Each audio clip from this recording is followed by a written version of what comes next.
Okay, I am Kente.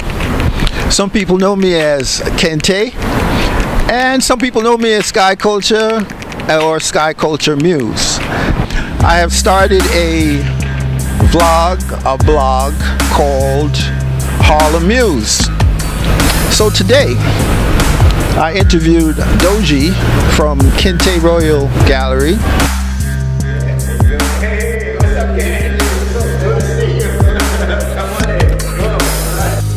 Hey, my name is Dodji and you are watching Harlem Muse.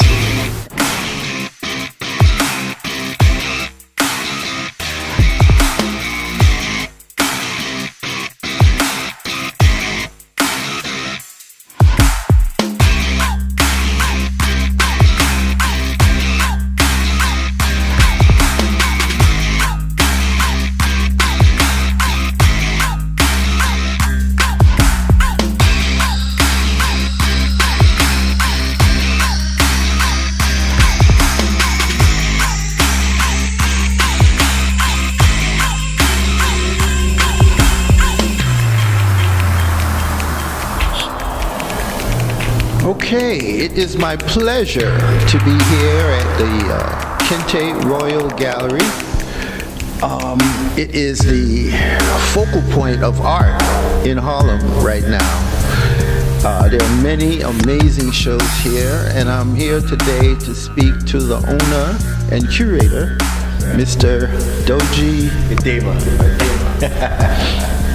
All right, Dodji, we have become, acquaintance over time, and I've heard almost since the beginning. Right.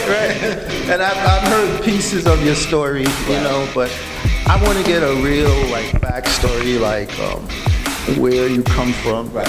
Not necessarily physically, but where you come from artistically and physically, and how this idea came into fruition. Right. So it is my pleasure to be part of your interview series. Right. Thank you so much for choosing me. It's such an honor. Right. And welcome to Kente Royal Gallery. Okay. I am proud that we have been able to establish a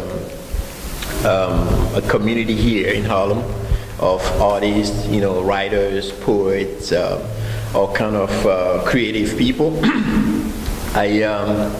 I'm originally from Togo in West Africa, and Ghana. Mm-hmm. I say that because Togo and Ghana at one point way back, it was the same place. Right. As a matter of fact, half of my family is in Togo and half of my family is in Ghana. Somebody drew a line. Yeah, somebody drew a line. The French and the British specifically. So that's a whole nother interview. Exactly. So I just happened to be born in Togo. Which explained my French accent. Okay. I went to school in that French system and. Before I immigrated to New York. So I've been in New York now for 30 years. I came in the early 1990s when Harlem was going through all the changes and all that stuff. I remember when they were selling brownstone here for like $1. Harlem was like, okay, But another story for another interview maybe. But moved from West Africa to New York City. And went to school, got a business degree and all of that stuff. Okay. And I worked in Chelsea for years. And working in Chelsea, I visited a lot of art galleries in Chelsea. Mm-hmm. But it was always a question in the back of my head about why there are not enough art galleries in Harlem, which is the Black Mecca, right. The home of the Harlem Renaissance.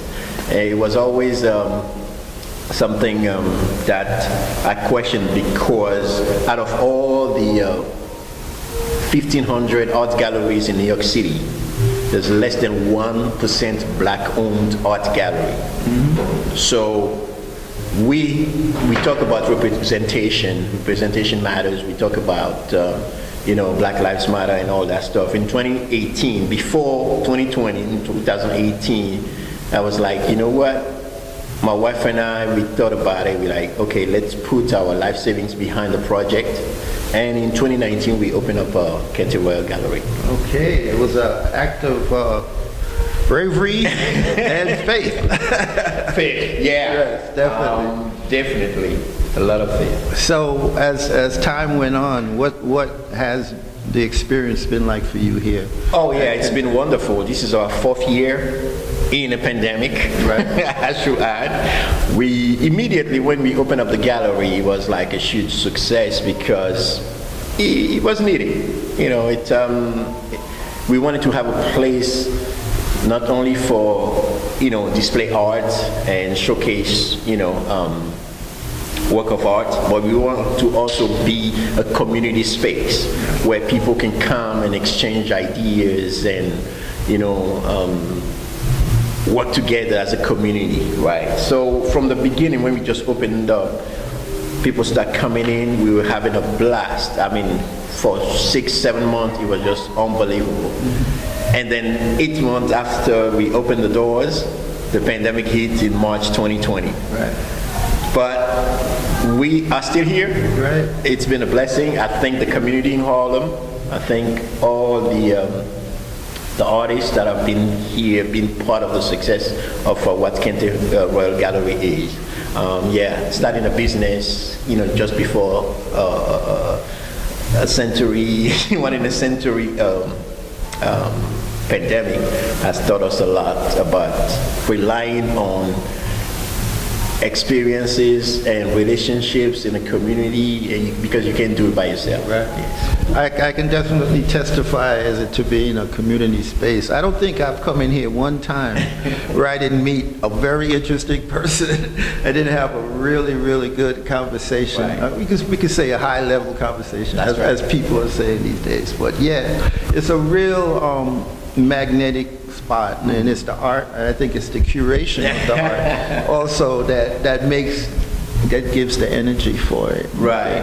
We made sure from the get-go we want it to be all-inclusive. Mm-hmm. It doesn't matter if you're just starting, you know, painting or drawing, or if you are selling, you know, mid-career artists, mm-hmm. or even top artists. We have a range of, you know, artists that have been here. You know, we've sold pieces for anywhere from $25 to thousands of dollars. Right. So we want it to be all inclusive. We don't want it to be a place where it's not accessible for, you know, people that look like us or people that are just like starting, you know. Mm-hmm. As a matter of fact, one of the things that we do also in March, for example, every March, we do all women artist exhibition. Mm-hmm. This past March, we had 28 women artists that exhibited here because women are severely underrepresented in the art world. Yeah.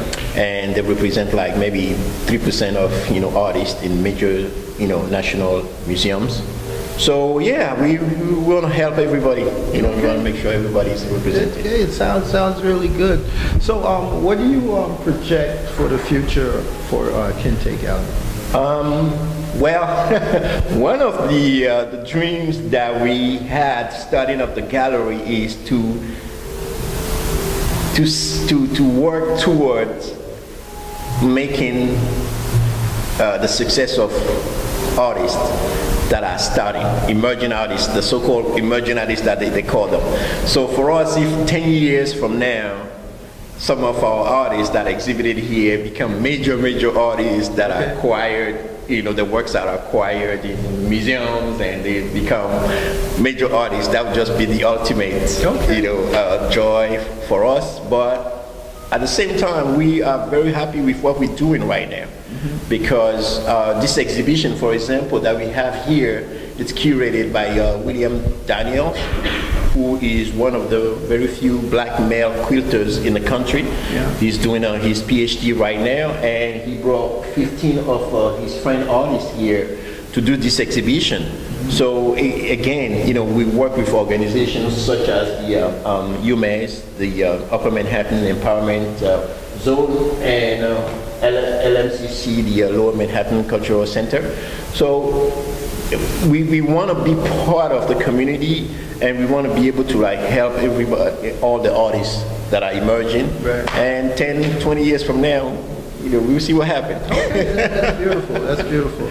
Okay, so part of this series, I have created 5 questions that I want to ask everyone that I interview. 5 amazing questions. These amazing questions, okay. The first question, what role has relationships played in the development of your art and your personality? Well, as I mentioned earlier, I'm originally from West Africa, and there's an African proverb that says that if you want to go fast, you go alone, but if you want to go far, you go together. Right. So it's always been about relationships, because like I said earlier, you cannot do this by yourself. Right. You're an artist. I am an artist myself. I have a place to showcase work of other artists. It's all about relationships. Right. Everything is about relationship in the art world. If you as an artist, you put out some works, you need to build that relationship with folks so they can come and see the work. Another proverb in Africa goes by, you cannot dance and appreciate yourself at the same time, right? So if you're an artist, you need somebody to tell you, appreciate the work that you're doing. Right. So it's all about relationship. That's right. Yeah, that's great. I can definitely see that in your personality. I can appreciate that. Okay, my next question is, what is the most amazing thing that has happened to you in your life so far? Many things, many things, but I cannot put them in. I cannot number them like 1 through 10 type of thing. Right. Oh my God. I lived in 3 continents so far. Okay. That's amazing. Africa, Europe, and the US, and I've had a lot of experiences. But one thing that will never leave me is, it's kind of somber and kind of sad, but the attack of September 11 in New York here, the destruction of the World Trade Center towers was something that will never leave me, because I was down there and I actually saw the second plane hit the second tower. Yeah. And as a community, as a citizen of the world, it's something that I would never want to see again, because it was really, really tragic. But New York being what it is, we bounced back. We bounced back from so many things. But I would say September 11, 2001 was amazing. A major. Okay. All right. Number 3 is, what do you want people to remember most about you? Good question. Another great question. Remember about me that I saw the needs of my community, and that I tried to do something about it to help. Okay. That was easy. Right to the point. Who or what is your greatest influence? Or was your greatest influence? Again, there's a lot of people that inspired me. Right. This might be a big surprise for some folks, but I think, the great Robert Nesta Marley was an amazing prophet. Yeah.